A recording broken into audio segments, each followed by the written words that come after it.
Hello everybody, it's Jamie and welcome back to a new video. Before we begin, I'd like to add a quick disclaimer. As you saw in the title, today we'll be talking about the sinking of the RFA Sir Galahad. There were actually two ships in history with this name, one from 1966 and one from 1987. In this video, we'll be focusing on the ship from 1966. However, because there are almost no visuals of that ship afloat, we'll be using photos of the 1987 vessel instead. Since both ships were part of the same class, this should still provide an accurate representation. I hope this explanation wasn't too confusing. Now, let's dive into the video. And I hope you all enjoy the video.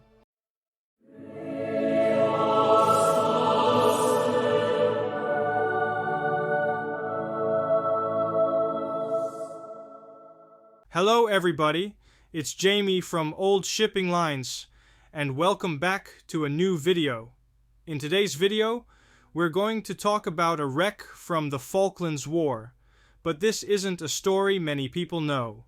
Today, we'll cover the sinking of the RFA Sir Galahad, and we'll dive into her entire story from her building up to her tragic sinking. The Sir Galahad was a Round Table class landing ship logistics vessel, part of the Royal Fleet Auxiliary of the United Kingdom. She was constructed by the shipbuilders Alexander Stephen and Sons, who were based in Lindhouse, Glasgow, on the River Clyde, and initially operated on the east coast of Scotland. Let's look at the specifics of the ship. The Sir Galahad had a gross tonnage of 6,390 gross registered tons. The vessel measured 412 feet in length and had a beam of 60 feet. She was capable of reaching a maximum speed of 17 knots. The Sir Galahad had the capacity to carry 340 troops, or up to 534 for short durations if needed. Her cargo hold could accommodate 16 light tanks, 34 mixed vehicles, 122 tons of fuel, and 31 tons of ammunition. While landing craft could replace the lifeboats, unloading was primarily carried out by 3 onboard cranes. The vessel was launched on the 19th of April 1966 and officially commissioned on the 17th of December 1966. In November and December 1970, the Sir Galahad took part in Operation Burlap, providing humanitarian aid to East Pakistan after a cyclone caused widespread damage and flooding. The Sir Galahad was part of the British task force during the Falklands War, setting sail from HMNB Devonport on the 6th of April 1982 with 350 Royal Marines on board. The ship arrived at San Carlos Water, East Falkland on 21st May. 3 days later, on the 24th of May, the Sir Galahad came under attack from a formation of Argentine Air Force strike aircraft, including McDonnell Douglas A-4 Skyhawks and IAI Daggers of the 4th Brigada Aérea. A Skyhawk dropped a British pattern 1,000-pound bomb, which lodged in the ship without detonating. The vessel was also hit by cannon fire from the daggers. The live bomb was carefully removed from the ship by members of the Navy's Fleet Clearance Diving Team 3. After using a crane to lift the bomb from its position in the battery charging room, the team transported it in a Gemini dinghy and safely disposed of it in open waters away from any shipping. On the 8th of June, while preparing to unload soldiers from the Welsh Guards at Port Pleasant, Fitzroy, the Sir Galahad, together with the RFA Sir Tristram, was attacked by 3 Skyhawks from the Argentine Vite Brigada area, each carrying 3 US pattern Mark 82 500-pound bombs with retarding tails. At approximately 2 p.m. local time, 2 or 3 bombs struck the Sir Galahad, detonating and starting fires. The explosions and the resulting fires led to the deaths of 48 crew members and soldiers. Following the airstrike, the fires rapidly escalated and became uncontrollable.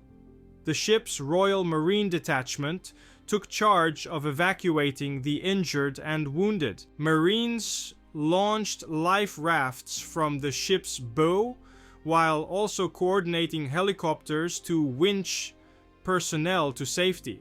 Immediate first aid was administered to the most critically injured, and a triage system was established. BBC television cameras captured dramatic scenes of Royal Navy helicopters hovering in thick smoke to rescue survivors from the blazing landing ships. Other units affected by the attack included 3 Troop of 20 Field Squadron, 36 Engineer Regiment, which was temporarily attached to 9 Independent Parachute Squadron and was being transported on the Sir Galahad to provide engineering support after the landings.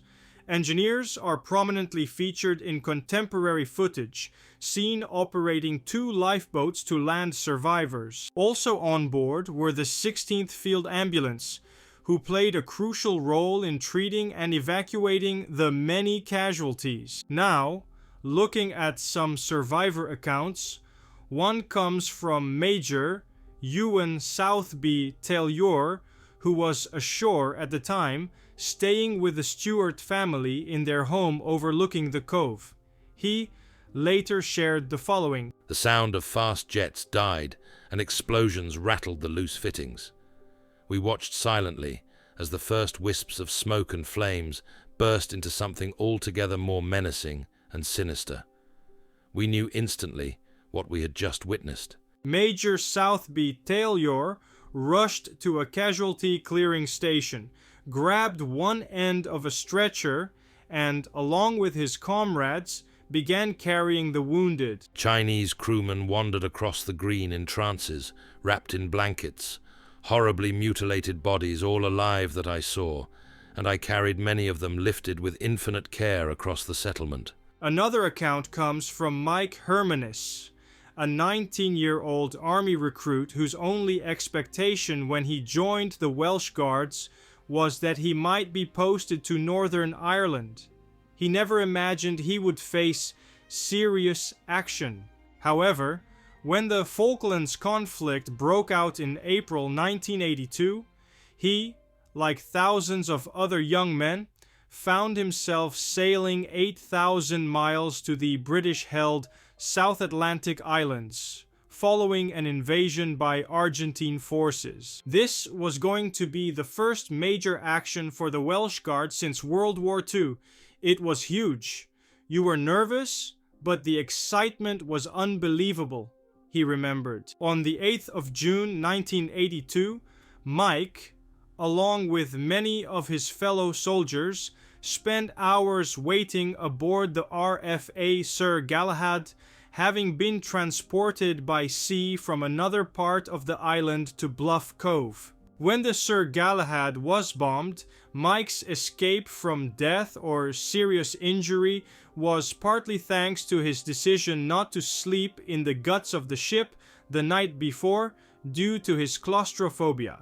His platoon sergeant, Big Mo, a lovely bloke, allowed him to sleep instead on the tank deck, where he spent the night playing cards with friends Carl Smith and Steve Jones.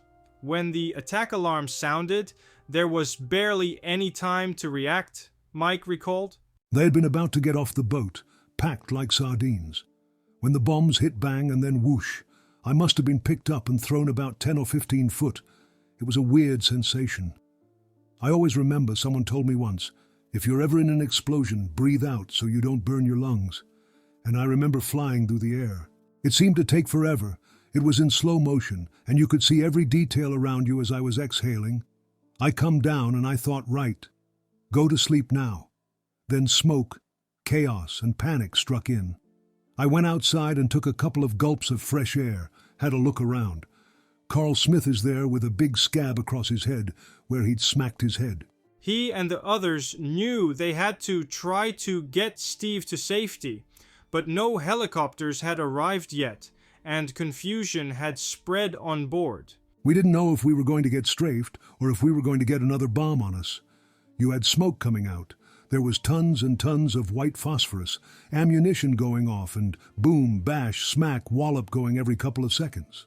The group wrapped Steve in a tarpaulin, attached ropes around his body, and started lowering him over the side to a landing platform known as a Mexifloat. We're lowering him, and he starts bloody corkscrewing. It was a fair drop down. It was about 40 feet down.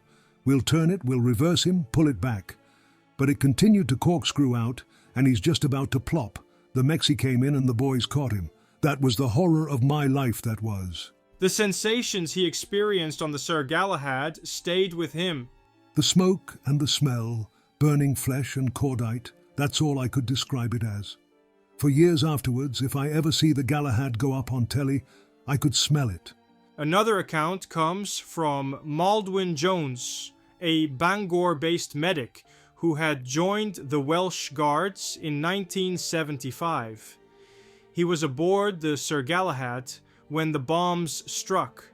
He remembers hanging around and waiting to disembark, saying, "It was okay for us because it was quite an overcast day, low clouds, misty, so nobody could see us.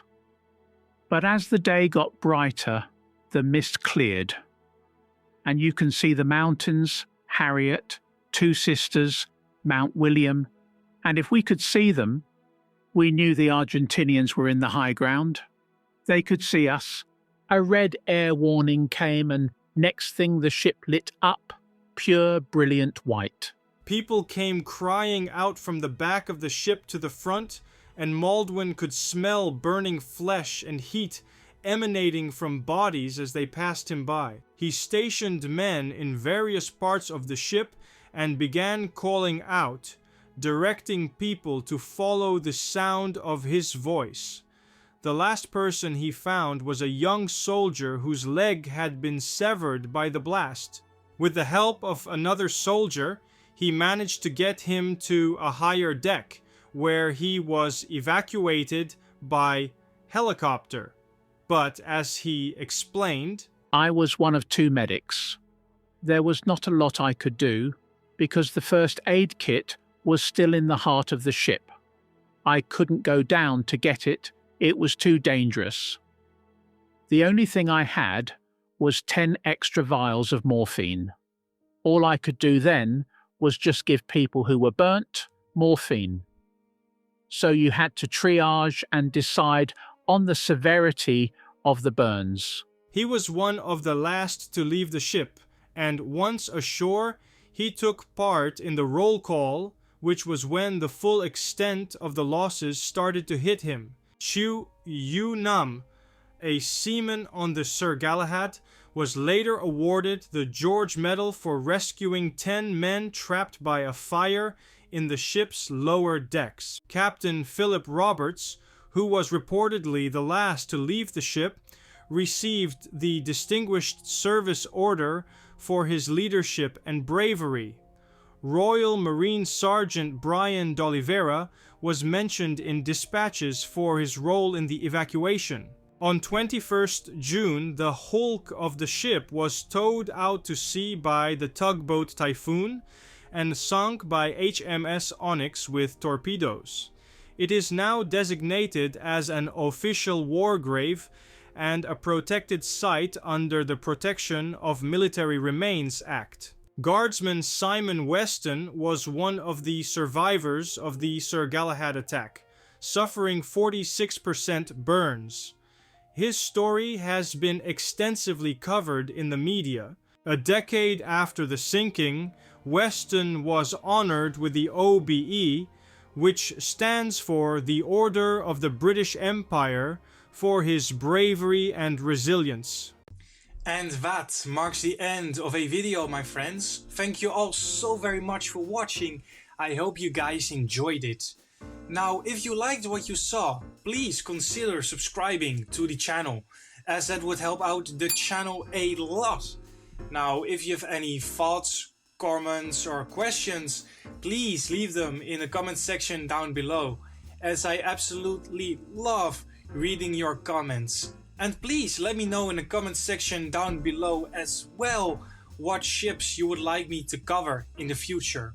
Now be as well sure to check out our social media pages. We are on Twitter, we are on Instagram, and we also recently have a website, oldshippinglines.com, where we have articles of the ships we cover and we have book reviews as well. I think you will enjoy the website very much. Now, with that out of the way, guys, I wish you all a good night or day, wherever you are. Stay safe, stay happy, and we will see each other on the next video. Goodbye, my friends.